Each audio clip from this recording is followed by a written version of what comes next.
Hi, my name is Perrin from The Bronx is Beautiful. I got a special guest with me here, Naveed, with Talk This Shit podcast. He's going to tell us more about his song Gentrification and get more into details about it, why he made it, more into the lyrics about it. Appreciate you. What's good, y'all? My name is Naveed Ahmed. I'm a musician from Queens, New York. I'm happy to talk that shit with y'all today.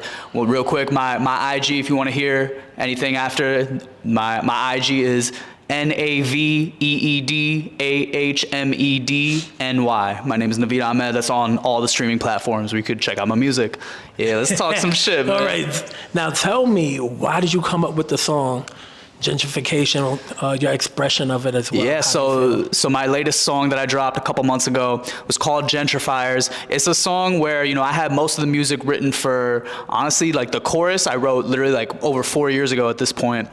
And I think the motive to really turn the topic into a song is, it came to me when, I'm born and raised in Woodside, Queens, right? Shout out the 7 Train, you know what it is. I was walking around my neighborhood one time and, I stumbled upon like a long line of like elderly folks. I was like, what's going on here? And it turns out it was a line for like a food pantry. And, this line is going all the way up the block. And, I'm looking at, all these people. This is like around pandemic time. So obviously, as we know, densely populated areas in the Queens and the Bronx, especially low income areas, were hit the hardest by the pandemic, right? Why? Because those demographics of people tend to be the essential workers who, didn't have the luxury of, I'm just going to work remotely from home or, do whatever it is. Like they were on the front lines, right? So, and, I'm looking at all these people and, these are people who remind me of my parents, you know what I'm saying? Like these are people who, a lot of Bangladeshis, my area is a lot of Hispanic people, a lot of South Asian folks. And you already know, immigrant parents, whatever food they're going to get from that pantry is going to their kids first, you know what I'm saying? Yes, it is. So I'm looking at that, I'm just like, this shit is not right, bro. And then I walk literally a block over. I'm going to the Chase Bank on my block to get some cash or whatever. And I see this big ass sign for a luxury condo that's still there years later, right? The ad says new luxury condos, and the tagline is what pissed me off. It said, embrace a new lifestyle. To me, that implies that this is being advertised to people who, again, are directly not from here. Because what does it mean, a new lifestyle? I've lived in Woodside my whole life. You're telling me I can't get a condo if I had the bread to? And this, this is one of the more subtle ways that gentrification is normalized and advertised is when the messaging and the advertising and the storytelling around it, curated by landlords and developers, is specifically marketed towards people who are not from here. So what really got me fucked up is like, again, a block over, I'm seeing a line of people who, and some of them, I'm sure plenty of them have lived in Woodside for a long ass time, right? You don't just move to Woodside at 60 years old in a low income area. Chances are you've been there for at least several decades and started your family there. And then you're telling me a block over, you see an ad for a luxury condo, fast forward a couple years, it took me several years to get into the position to be ready to actually champion a message and have the confidence as an artist to turn that into a song.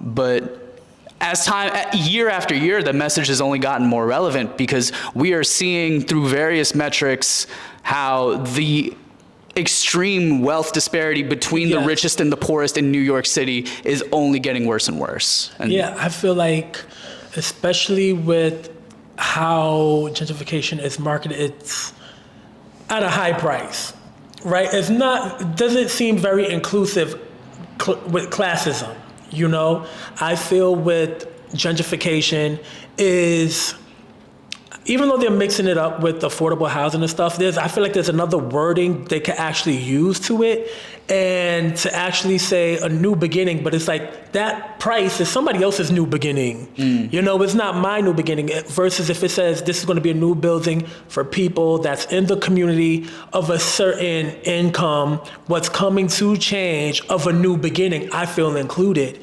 versus me looking at a condo and it's like, oh, they got a pool. Oh, they got a gym. Oh, they got a real nice bougie restaurant.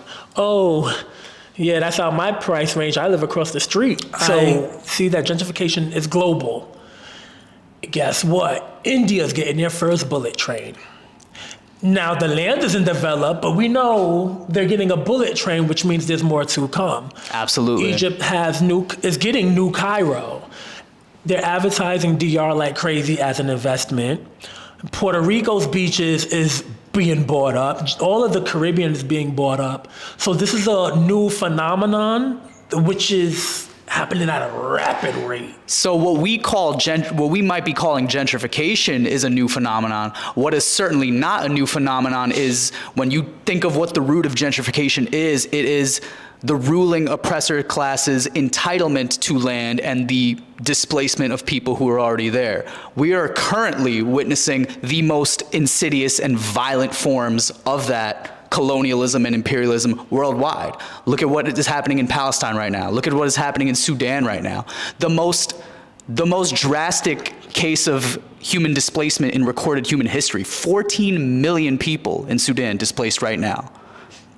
So when, we think of gentrification as just the neighborhoods looking, right, and the Congo as well, and plenty of other places around the country, around the world. So we think of gentrification, some people like to minimize the impact of gentrification, just, you're upset because there are nicer buildings in your neighborhood, like, fuck you. But no, it's at the end of the day, if, we in America, we're privileged that for us, the concepts of colonialism and displacement right now in the 21st century, that's how it looks. But, yes. But in all those places around the world that we just mentioned, people are getting literally bombed because the oppressor class wants their land. There are literally, while the genocide in Gaza is still ongoing, there are literally advertisements now by Israeli, real estate development companies for new developments that are going to be built on the Gaza beachfront. I'm telling you this right now, at the rate that the world is moving, within 5 years, we're gonna start seeing TikToks from snotty ass 18-year-old kids from Israel who move out to college or, move out there, and they're gonna be posting, look, check out the new views from my new apartment in Gaza on beach, in the beachfront. And it is going to be built quite literally on the bodies of the dead Palestinians that they killed just to be able to have that land. So bringing it back to New York City, obviously, we're very privileged that our situation does not look even a fraction like that. No. But we do have to recognize the same principles at play and the same forces at play, which are imperialism and colonialism. And if my thing is, how can we hope to end those horrible humanitarian crises on a global scale if we can't even recognize and fight what that looks like in our own backyard? Ooh. Okay, I would like to get into your song, Gentrifiers. So the lyric, Gentrifiers, Gentle Liars, how'd you come up with that? Also, you could suck my glizzy. So break it down for me. How did it just say, you know what? Because it sounds like rage at the same time. I'm tired of this shit. Right. So just tell me. But with the comical, it was given Eminem. Okay, Eminem, I fuck with that. Compare me with one of the goats. That's crazy. So like, first and foremost, like as far as musically approaching the song, first of all, I will say, I produced the instrumental as well. Mm-hmm. You hear the guitar on the record. That's me playing the guitar on the record. Sonically, I think this song is like super interesting because like when you think of like drill beats and like Jersey Club, it's usually like hella dark sounding. Yeah. Like very like the instrumentals and the samples are very depressing. The lyrics are smoking my ops, putting them in a pack, all that violent shit. Yeah. I think y'all can take one look at me and deduce that I am not about that life. I'm merely a humble civilian. You're from Woodside. Exactly. Woodside. I mean, there be gang activity in Queens, but I'm very privileged that that was not my life. Yeah.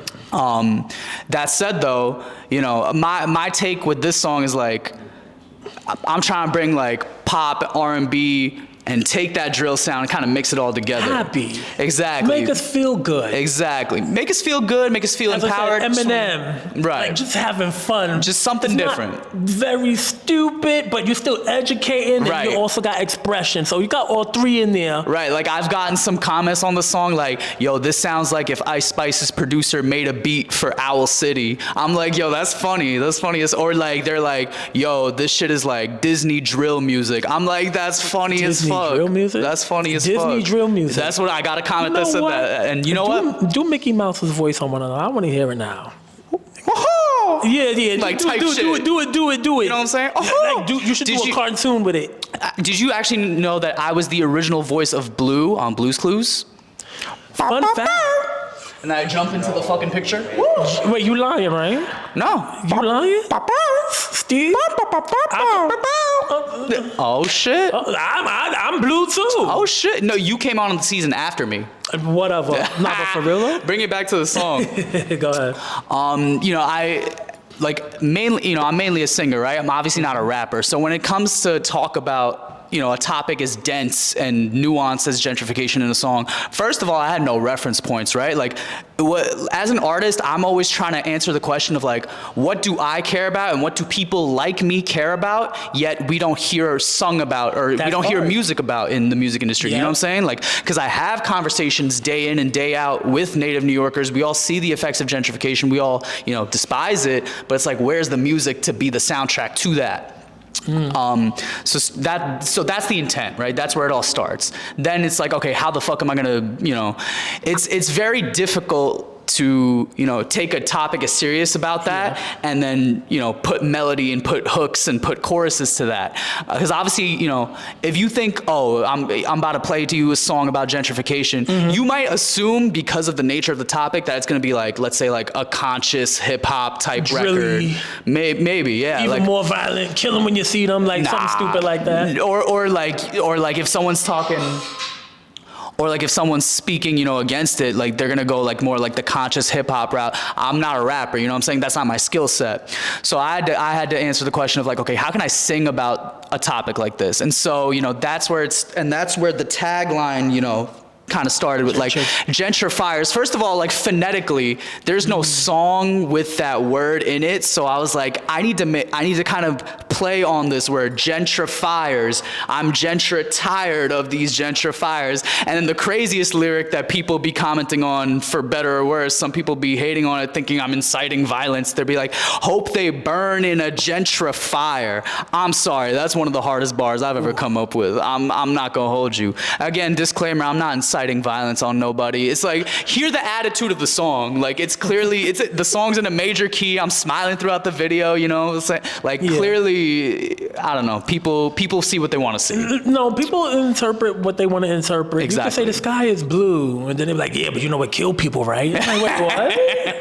For real. Where'd that come from? For real. So it's lots of things. But now to get to the serious part, with gentrification, right?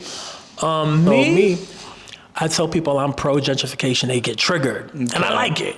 I'm like, what, you for white people? And I'm like, no, because I know the history of it. And I'm going to speak with the Bronx itself, and then I'll get into the city. 1969, the South Bronx, there was developers that's supposed to come to the Bronx, right? But they didn't. There were scams involved with the programs and the money with the developers. Politicians, they did some shady things. They took it away. Also, too, Nixon at the time freezed federal housing. So that left the South Bronx in more of a dire need. They wanted more new infrastructure. They wanted to get out of that. I wouldn't say poverty, because even though they were burnt out, everybody really wasn't poor. They were still working class, so I want to be even very more cautious with that.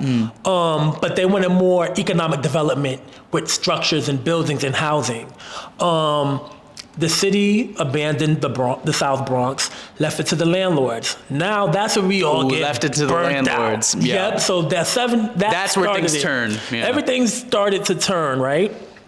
But I say Co-op City was not affected. So at the time, it was mostly Jewish that lived in Co-op City. What do you mean by Co-op City? Like, Co-op City is, like Starrett City and Rockdale City in Queens? Riverdale. No, Rockdale. No. So it looks... Rockaway? No. It's not too far from it, but anyway. Gotcha. So Co-op City, like Starrett City and Brooklyn, are co-ops. They're buildings. They're their own city. Right. They got their own police. They got their own stuff. They're their own community. Yeah. Right? Nothing went bad for them. The development and everything still went on with them, but the South Bronx had everything pulled away from them. So Genevieve Brooks, a black woman from the South Bronx, fought for economic development after we got burnt out the 70s. She made Charlotte Gardens, which is off on Charlotte Street, the little houses that we have in the Bronx off of Crotona, because she said we need more economic development. And she said that the word that she used was gentrification. Gentrification is not a new word, it's 1984. And she said we do need an economic mix of people, because she said we cannot be, you know, the South Bronx that's been burnt out. We are going to be more of an affluent community. That's what she fought for. And also for tenants to buy their buildings. Each tenant could, you know, put in and buy their buildings to have more ownership. So with the Bronxites, I have this discussion with them. I'm saying everything that you're seeing now has actually been in place since she fought for that, because she wanted us to be economically stable and to have more of better services, schools, everything. That's what she wanted us to have. So that's the reason why I fight for gentrification in the Bronx. But it's the price that everybody's scared of. But I always say, I'm like, listen, this is it. You have to get on board. Like, something has to happen, because if there's no ownership, you're going to be gone. Public housing is not something that you want. Anything under federal you really don't want, because we're going to be red. I don't know how long it may be, but if anything happens and the party decides to cut federal funding for public housing, you will be displaced. So it's much best to get real serious now, us as a community, and actually say, all right, we want to buy up our buildings as tenants together. We have to do this together. This is how you stay forever, you know? Now, I always tell people, even when it comes to pricing, that's out of the politicians' hands. The politicians have nothing to do with that. The developers are not even from this country. It is China and overseas. So you want cheap rent. The politicians really can't do nothing about that. And then it breaks down into the developers that came, because again, there's like, this is business. So it's like, you're asked out, but it's something that's going to take time. The Bronx, especially the South Bronx, really have to get their shit together. There's no more playing games. I feel like any other poor stricken neighborhood across the country has to get their shit together. Nobody cares that you're poor. Nobody cares that you're brown. And right now, it's green. If you don't have green, you don't have sense. You don't know about property value. If you don't even want to learn about that, you will be asked out, because there will be a chunk of people that's going to be poor and nobody's going to care about it. And we can see that now. Either you're gonna. Damn, I forgot where I was. You said you was for. You said that. Right. Instead of gentrification, pro-development. So I want to delineate that exactly, because, you know, when we think of, you know, gentrification is more so defined as the forced displacement of people. And that's very different from, let's say, you know, the willing migration of, like, let's say when, you know, a lot of minorities come into a new area and the white people dip. That's something called white flight. So when people try to make the analogy of like, oh, but when all these immigrants came here, you were okay with that. It's like, well, no, working class immigrants are not forcing you out of your neighborhood. That's people who are racist and classist that want to leave. That's what we call white flight. That's a completely separate phenomenon. And, you know, a lot of people, and this is a comment that I've been getting variations of this type of comment, you know, in promoting my song. A lot of people will be like, oh, it's crazy that you're against people trying to come to the city for better opportunity when you're, you know, a first generation immigrant and this and that. I'm just like, do not equivocate, you know, working, you know. What's that got to do with anything? That's what I'm saying. First, because they think it's like some kind of like gotcha, because they know that I'm very vocal about. I hate that gotcha. I got you. You got it because you're Latino. You know, exactly. It's like, what? Exactly. And it's like, you know, immigrants from countries who are most likely destabilized and imperialized by the West, coming here with barely any money in their pocket is so different from fucking rich kids from the suburbs of wherever coming to New York because they saw how cute it looks on TikTok and they want to live that experience for 5 years and then dip right back to their generational wealth that they already have. Those are no way in shape or form the same things. But I digress. Mm-hmm. But what was I going to say? Because I was going to talk about the late 1970s with New York City. And I like speaking to older New Yorkers too. Like my mother tells me everything, and then we end up researching it anyway. Were your parents also born and raised in the Bronx, or? My father's from Brooklyn. My mom is from the Bronx. Got you. And my family's been seeing the Bronx since the 1940s all the way to now, so they've seen it change drastically. And I fuck with that perspective because I'm the first generation, so I don't have like the decades long perspective. Decades long. So back in the late 1970s, this is why this is happening too. This also goes back to history. The federal government abandoned New York City. The city also was in a recession. There was no jobs. They laid off sanitation workers. They laid off cops. This is all in 1977. Everything was deteriorating all across New York City. It was a mess. It was disgusting. New York was known as the shithole of America. That's what the president called it at the time. He said, New York City is the shithole of America. It looks like trash. It smells like trash. It was crazy, but my parents always said, it was like, no, that was the best time because there was prostitutes everywhere. People was doing drugs. People was clubbing. Even though New York was in a dark time, the creativity, even with the Bronx, the creativity of music and being out and doing things to do actually made us a real cool city. I feel like our dirt is the shit. You know, when people come to New York and they be like, this dirty, but it's our dirt. But it's our dirt. This is our dead rat. That's so interesting that you have that perspective. Are you just quoting them or you feel that way too? I feel like, because honestly, if we was to, because this is where the blessing comes in not being gentrified early in 1969, there would be no hip hop. When you actually think about it, there would be things for motherfuckers to do. So what would be the genre? I'm not saying that it's good for gangster rap and killing, but what if we came up with some other kind of music that wasn't lit? I feel like that trauma, that grittiness, struggle is what breeds that flavor. Yeah. But even though we're in a new time, we might breed some new flavor with something more fresh now. You know, because I think of the Harlem Renaissance. There was jazz, there was classy music, so I feel like now something else may happen. But, you know, with my mother and you know, everybody's telling me, they said, no, the city was fucked up. Like, it was fucked up, a place you didn't want to be. It wasn't just this, everybody just thinks the South Bronx was blown up. It was like, no, it was Brownsville, it was East New York, it was Bushwick, it was Williamsburg. The Lower East Side was shitty, Hell's Kitchen.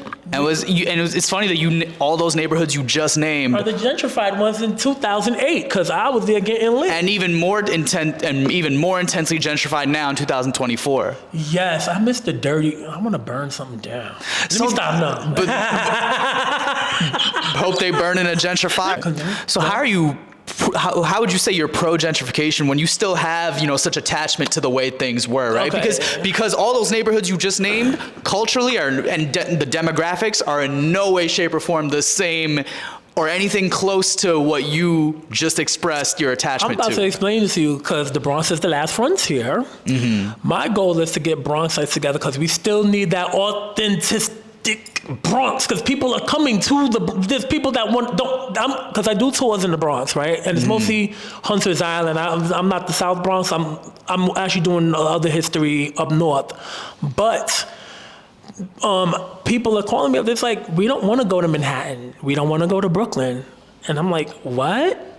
They really want to see the dirt and the grime of the Bronx because that is something that the Bronx is known for throughout pop culture. There's a band called The Bronx. They're from Cali. They said they came up with the name The Bronx because it's something dirty, something gritty, something rough, something Tell me these aren't like a band of white dudes or some shit. Yes, it is. Oh my God. But I don't give a fuck. They love the Bronx. They said there's an inspiration for them.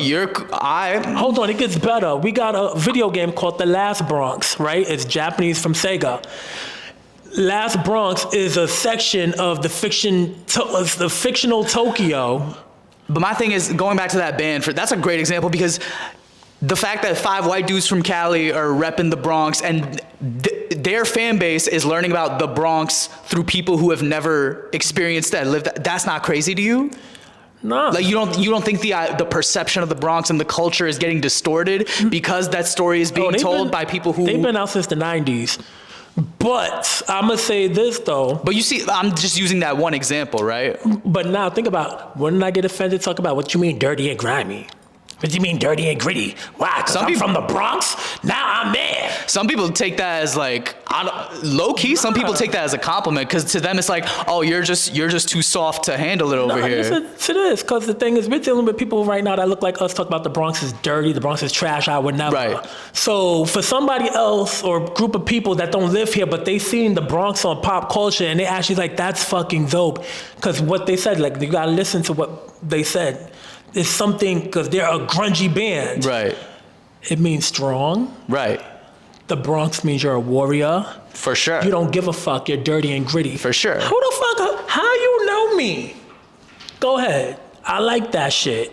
Even with there's a video game, The Last Bronx. It's a fictional neighborhood in fictional Tokyo called Last Bronx, filled with gang violence and all this stuff. And I'm like, go ahead. First I was mad because they used to be like, we're not just the gangs and shit. But I'm like, that actually adds on to pop culture. The Bronx is so much fucking pop culture. Every time I do shit and the inspiration that it has on people where they actually be like, I want to go to the dirty, gritty Bronx.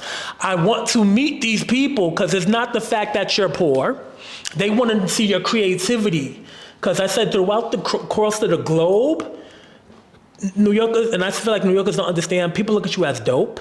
Instead of you saying... Oh, no, New Yorkers understand. Yeah. New Yorkers know that everybody wants to come here and soak in the city's culture. Yeah, so I would never get offended. Otherwise, why the fuck would all these people be moving here if they didn't want a piece of it? You know what I'm saying? No, for real. And the gentrifiers, too, because everybody think they white.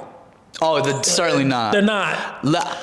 I have a lyric in one of the verses in the song where I talk about, as a Bangladeshi, I've taken a lot of notice to the wave of Asian gentrifiers, both East Asian and South Asian, and speaking on Asians specifically, out of any other demographic in the country, Asians have the highest disparity between the wealthy, and the poor, right?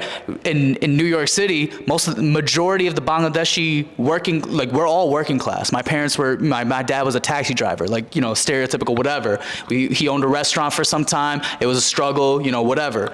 All these people who are moving here, they're kids from the suburbs. Their parents are doctors. They didn't immigrate here undocumented. Their parents immigrated here as fucking doctors and engineers, right? Why? Because, and we owe it to the Black Civil Rights Movement, who in 1965, they fought for, I believe it was called the Immigration and Nationality Act, that caused America's borders to open up to receive, and keyword, educated immigrants from other parts of the world. Why? Because America needed that workforce. But a lot of these kids come here and they want to play victim because, I was the only kid that looked like me in the white suburb and I'm a victim. But it's like, why were you there? Why? Because black people fought for their rights to immigrate here with their education. And then you want to come to New York City and then be like, I'm above this. That's ratchet. That's ghetto. The irony of that is crazy to me. You know what it is too? And I always tell people, I was like, these rich mofos are narcissists. Absolutely. So anytime our people are like, these corporations and these rich people, they don't care about us. I'm like, they're narcissists. Yeah. What's crazy is that you sound like you're on my side though. No, because they're narcissists. Because the thing is, I'm in these spaces. Once you talk business, it's happy. Right. Once you start talking about humans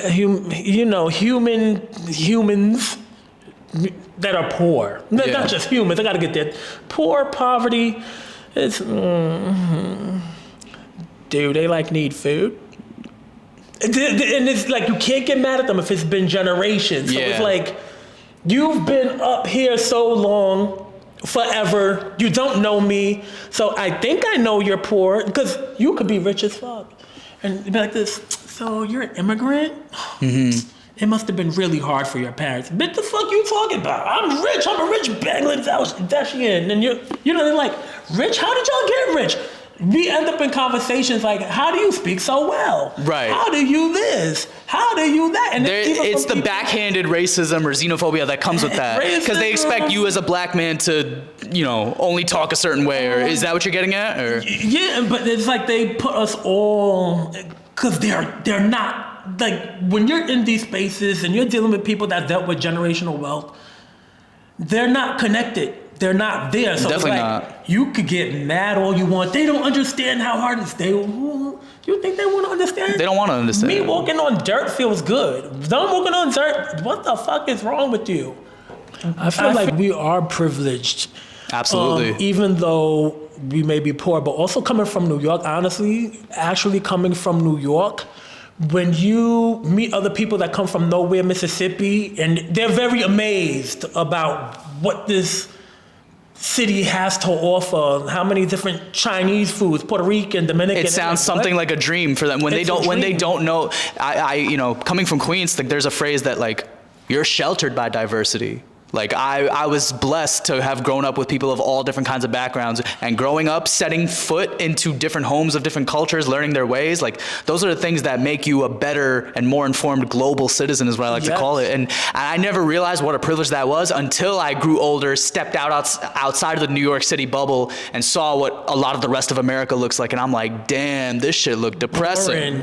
It looks boring because even for the Bronx itself, to have somebody affiliated with Disney to come and make a whole Disneyland in the Bronx, right. Marvel as well. You know, we have so many creativity out of poverty. If it wasn't for poverty, it wouldn't be lots of things out here that made people get creative and do what they want, especially here in New York City.